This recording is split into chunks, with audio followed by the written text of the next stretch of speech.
ಪ್ರತಿಯೊಬ್ಬ ಜೀವಿಯ ಬಯಕೆ ಏನಿರ್ತದೆ?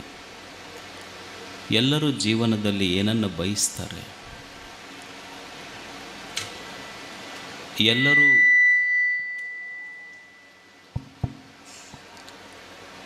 ಪ್ರತಿಯೊಬ್ಬ ವ್ಯಕ್ತಿ ಜೀವನದಲ್ಲಿ ಏನನ್ನು ಬಯಸ್ತಾನೆ? ಯಾವುದರಿಂದ ಒಬ್ಬ ವ್ಯಕ್ತಿಯ ಬದುಕು ಪರಿಪೂರ್ಣ ಆಗ್ತದೆ? ಏನು ಇರದೇ ಇದ್ದರೆ ಒಬ್ಬ ವ್ಯಕ್ತಿಯ ಬದುಕು ಅಪೂರ್ಣ ಆಗ್ತದೆ. ಏನು ಮನುಷ್ಯನ ಬದುಕಿನ ಬೆಲೆಯನ್ನು ಹೆಚ್ಚಿಸ್ತದೆ?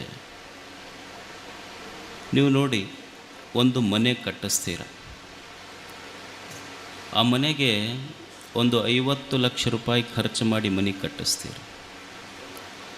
50 ಲಕ್ಷ ರೂಪಾಯಿ ಖರ್ಚು ಮಾಡಿ ಮನೆ ಕಟ್ಟಿಸಿ ಒಂದು 50 ಲಕ್ಷ ರೂಪಾಯಿಯ ಕಿಮ್ಮತ್ತಿನ ಸಾಮಾನುಗಳನ್ನು ತರ್ತೀರಿ. ನೀವು ಅಮೇರಿಕದ ಡೈನಿಂಗ್ ಟೇಬಲ್ ತರ್ತೀರಿ, ಜರ್ಮನಿ ಎಲೆಕ್ಟ್ರಿಕಲ್ ಸಾಮಾನು ತರ್ತೀರಿ, ಚೈನಾ ವಾಲ್ ತರ್ತೀರಿ, ಟೈಲ್ಗಳನ್ನು ತರ್ತೀರಿ. ಇವೆಲ್ಲ ತಂದು sofa set, dining table 50 lakh ರೂಪಾಯಿ ಖರ್ಚು ಮಾಡಿ ಕಟ್ಟಿದ ಮನೆಗೆ 50 ಲಕ್ಷ ರೂಪಾಯಿಯ ಸಾಮಾನುಗಳು ತಂದರೂ ಸಹಿತ ಮನೆ ಖಾಲಿ ಖಾಲಿ ಉಳಿತದೆ, ಮನೆ ತುಂಬೋದಿಲ್ಲ. 50 ಲಕ್ಷ ರೂಪಾಯಿ ಖರ್ಚು ಮಾಡಿ ಕಟ್ಟಿದ ಮನೆಗೆ 50 ಲಕ್ಷ ರೂಪಾಯಿ ಖರ್ಚು ಮಾಡಿ ತಂದ ಸಾಮಾನು ಮನೆ ತುಂಬೋದಿಲ್ಲ. ಆ ಮನೆ ತುಂಬಬೇಕಾದ್ರೆ ಏನೂ ಮಾಡಬೇಕಾಗಿಲ್ಲ, ಸುಮ್ಮನೆ ₹1 ಕೊಟ್ಟು ತಂದ ಮಣ್ಣಿನ ಪಣತಿಯ ದೀಪ ಹಚ್ಚರಿ ಬೆಳಕು ಮನೆ ತುಂಬುತ್ತದೆ ಹೊರತು ವಸ್ತುಗಳ ಮನೆ ತುಂಬ.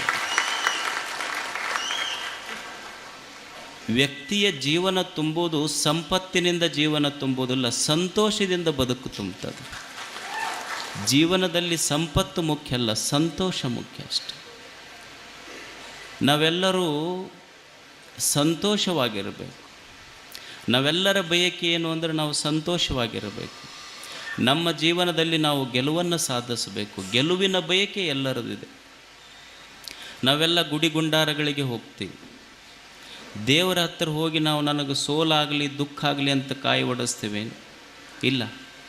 ದೇವರ ಹತ್ತಿರ ಹೋಗಿ ಬೇಡಿಕೊಳ್ಳುವುದು, ಭಗವಂತನೇ ನನ್ನ ಜೀವನದಲ್ಲಿ ಗೆಲುವಾಗಲಿ.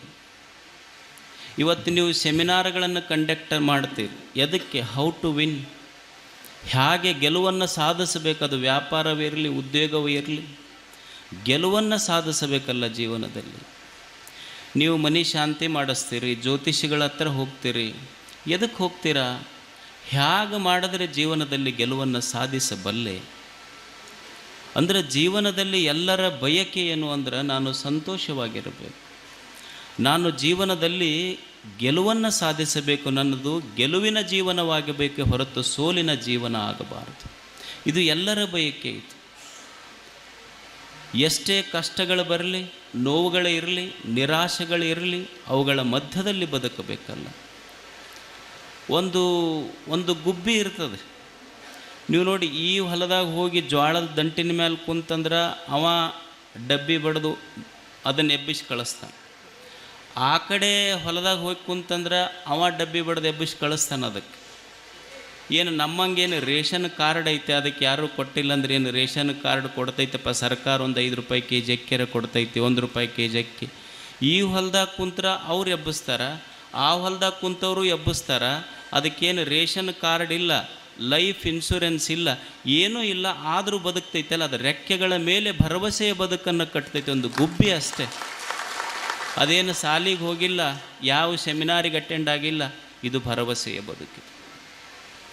ಎಷ್ಟು ಜನ ಕಣ್ಣಿಲ್ಲಾರ್ದವರು ನಮ್ಮ ಜೀವನನ ಮುಗಿತಪ್ಪ, ಇನ್ನೇನು ಜೀವನ, ನಮಗೆ ಕಣ್ಣಿಲ್ಲ ಅಂದ್ರೆ ಮುಗಿದು ಹೋತಲ್ಲ ಜೀವನ ಅಂತ ಎಷ್ಟು ಜನ ಭಿಕ್ಷುಕರಾಗಿಲ್ಲ ಹೇಳಿ?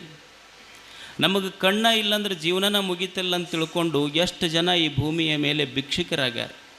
ಆದರೆ ನಮ್ಮ ಮಧ್ಯದಲ್ಲಿ ಒಬ್ಬ ವ್ಯಕ್ತಿ ಇದ್ದ, ಅವನಿಗೆ ಕಣ್ಣೇ ಇರಲಿಲ್ಲ. ನನಗೆ ಕಣ್ಣಿರದಿದ್ರೆ ಏನಾಯ್ತು? ಕಣ್ಣಿರಲಾರ್ದವ್ರಿಗೆ ನಾನು ಕಣ್ಣಾಗಬೇಕಂದ ಪಂಚಾಕ್ಷರಿ ಗವಾಯಿಗಳಾಗಿದ್ದವು.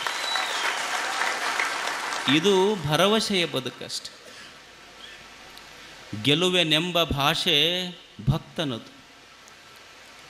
ಜಂಬೂ ದ್ವೀಪ ನವಖಂಡ ಪೃಥ್ವಿಯೊಳಗೆ ಕೇಳಿರಯ್ಯ ಎರಡಾಳಿನ ಭಾಷೆ. ಇಲ್ಲಿರುವ 2 ಭಾಷೆಗಳು ನಾವು ಹೇಳ್ತೀವಿ ಕನ್ನಡ, ಇಂಗ್ಲೀಷ್, ಹಿಂದಿ, ಫ್ರೆಂಚ್, 1000 ಭಾಷೆಗಳು ಸುಳ್ಳು, ಭಾಷೆಗಳೆಲ್ಲ ಅಸತ್ಯ. ಆದರೆ ಇರುವ 2 ಭಾಷೆಗಳೆಂದರೆ ಒಂದು ದೇವನ ಭಾಷೆ, ಇನ್ನೊಂದು ಭಕ್ತನ ಭಾಷೆ. ಈ ಭೂಮಿಯ ಮೇಲೆ ದೇವನ ಭಾಷೆ ಏನು ಅಂದ್ರೆ ನಿನಗೆ ಜನ್ಮ ಕೊಡಿಸಿನಿ ಭೂಮಿ ಮೇಲೆ ಅಂದ್ರೆ ಸಾವಿರಾರು ಕಷ್ಟಗಳನ್ನು ಅದರ ಜೊತೆಗೆ ಕೊಟ್ಟಿನಿ ಅನ್ನೋದು ದೇವನ ಭಾಷೆ. ಕೊಲುವೆನೆಂಬ ಭಾಷೆ ದೇವನದಾದರೆ ಗೆಲುವೆನೆಂಬ ಭಾಷೆ ಭಕ್ತನದು. ನೋಡ ಭಗವಂತನೇ, ನೀನು ಸಾವಿರ ಕಷ್ಟಗಳನ್ನು ನನಗೆ ಕೊಡು. ನಿನ್ನ ಗುಡಿಗೆ ಬರುವುದು ನೀನು ಕೊಟ್ಟ ಕಷ್ಟ, ನೀನು ಕಷ್ಟ ಕೊಡಬೇಡ ಅಂತ ನಿನ್ನ ಗುಡಿಗೆ ಬರುವುದಿಲ್ಲ. ನಾನು ನನ್ನ ಕಷ್ಟಗಳನ್ನು ಪರಿಹಾರ ಮಾಡು ಅಂತ ಕೇಳುವ ಹೇಡಿ ಭಕ್ತನೂ ನಾನಲ್ಲ. ನಿನ್ನ ಗುಡಿಗೆ ಎದಕ್ಕೆ ಬರ್ತೀನಿ ಅಂದ್ರೆ ಕಷ್ಟ ಕೊಡಬೇಡ ಅಂತ ಕೇಳಲಿಕ್ಕೆ ಬರುವುದಿಲ್ಲ. ನೀ ಕೊಡುವ ಕಷ್ಟಗಳನ್ನು ತಾಳಿಕೊಳ್ಳುವ ಸಾಮರ್ಥ್ಯ ಕೊಡುವಂತ ಕೇಳಕ್ಕೆ ಬಂದಿರ್ತೀನಿ. ಇದು ಗೆಲುವಿನ ಭಾಷೆ, ಇದು ಭಕ್ತನ ಭಾಷೆ. ಇದು ಏನು ಬದುಕಿದ್ರೆ ಈ ಭೂಮಿ ಮೇಲೆ ಜನ. ಅಮೇರಿಕಾದೊಳಗೊಂದು ಅರಿಜೋನಾ ಅಂತ ಒಂದು ಪ್ರಾಂತ್ಯ, ಅಲ್ಲಿ ಒಂದು ದಂಪತಿಗಳಿಗೆ ಒಂದು ಮಗು ಹುಟ್ಟಿತು.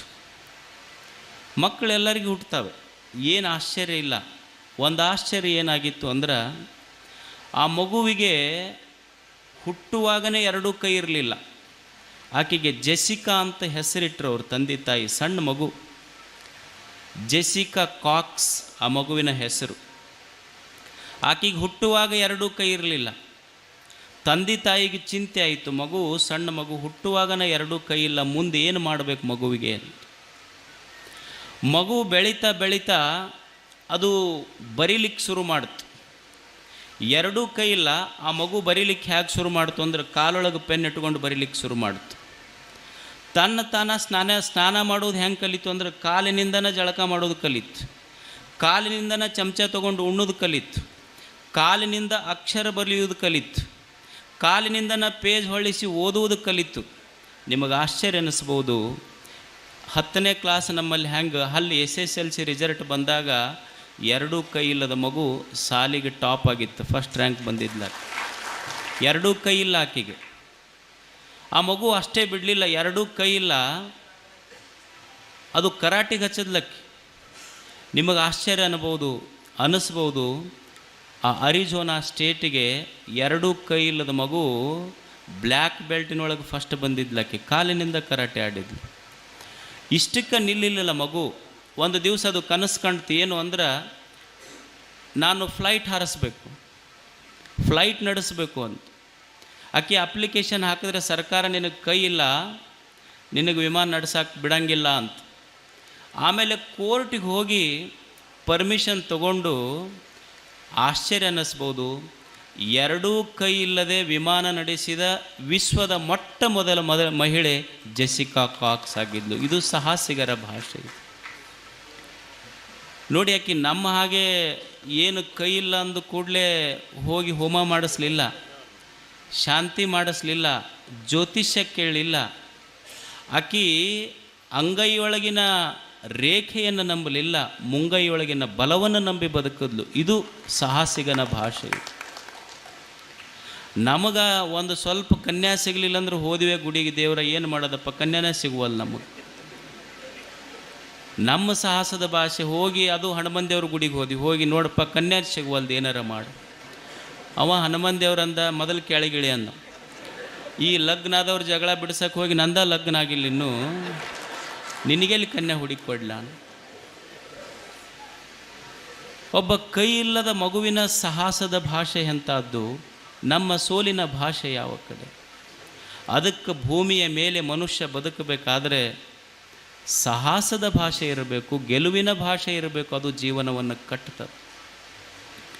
ಗೆಲುವಿನ ಭಾಷೆ ಎಷ್ಟು ಅದ್ಭುತ ಜೀವನದಲ್ಲಿ. ಸಾವಿನ ಸಂದರ್ಭದಲ್ಲಿಯೂ ಸಹಿತ ಉತ್ಸಾಹ ಬಿಡದ ಬದುಕೆಂಥದ್ದು. ಇವತ್ತು ನಾವು 75ನೇ ವರ್ಷದ ಸ್ವಾತಂತ್ರ್ಯೋತ್ಸವವನ್ನು ಆಚರಣೆ ಮಾಡ್ತಾ ಇದ್ದೀವಿ. ನಮಗೆ ಸ್ವಾತಂತ್ರ್ಯ ಬಂದಿದ್ದು ಹೀಗೆ ಬಂದಿದೆ ಏನು? ಇಲ್ಲ. ಸಾವಿರ ಜನ, ಸಾವಿರ ಮಕ್ಕಳು ಇದಕ್ಕಾಗಿ ಪ್ರಾಣ ಕೊಟ್ಟರು.